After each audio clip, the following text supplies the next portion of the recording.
நல்ல அருமையான தக்காளி தொக்கு எப்படி செய்யலான்னு பார்க்கலாம் வாங்க. இது இட்லி, தோசை, சப்பாத்தி, சாதம் எல்லாத்துக்குமே நல்லாயிருக்கும். நான் இது பண்ணுறதுக்கு இன்றைக்கி 1/2 கிலோ அளவு தக்காளி எடுத்து கழுவி கட் பண்ணி வச்சுருக்கேன். அதோட ஒரு நெல்லிக்காய் அளவு சைஸ் புளியும் கொஞ்சோண்டு கல்லுப்பும் சேர்த்து நல்லா நைஸாக அரைச்சி எடுத்துக்கலாம். இதுக்கு ஒரு பவுட்ரு ஒன்று ரெடி பண்ணி வச்சுக்கலாம். அதுக்கு 1 டீஸ்பூன் வெந்தயமும் 2 டீஸ்பூன் கடுகும் சேர்த்து பொன்னிறமாக வறுத்து பவுட்ரு பண்ணி வச்சுக்கலாம். ஒரு கடாய் வச்சுட்டு எண்ணெய் சேர்த்துட்டு அதில் கடுகு, கடலப்பருப்பு, உளுந்தம்பருப்பு சேர்த்து பொன்னிறமாக வறுத்துக்கணும். 1/4 டீஸ்பூன் பெருங்காயத்தூளும் தட்டி வச்ச பூண்டும் கருவேப்பிலையும் சேர்த்து வதக்கிக்கணும். அதோட 1/4 டீஸ்பூன் மஞ்சள் தூளும் 1 டீஸ்பூன் வரமிளகாத்தூளும் சேர்த்து வதக்கிட்டு அரைச்சி வச்ச தக்காளியை சேர்த்து நல்லா கலந்துட்டு மூடி வச்சுக்கலாம்.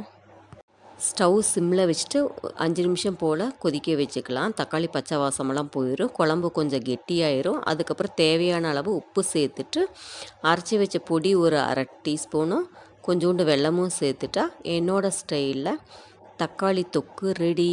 நீங்களும் செஞ்சு பாருங்கள், அசத்துங்க. இந்த வீடியோவை லைக் பண்ணுங்கள், ஷேர் பண்ணுங்கள், சப்ஸ்கிரைப் பண்ணுங்கள், பெல் ஐக்கானை ப்ரெஸ் பண்ணிக்கோங்க.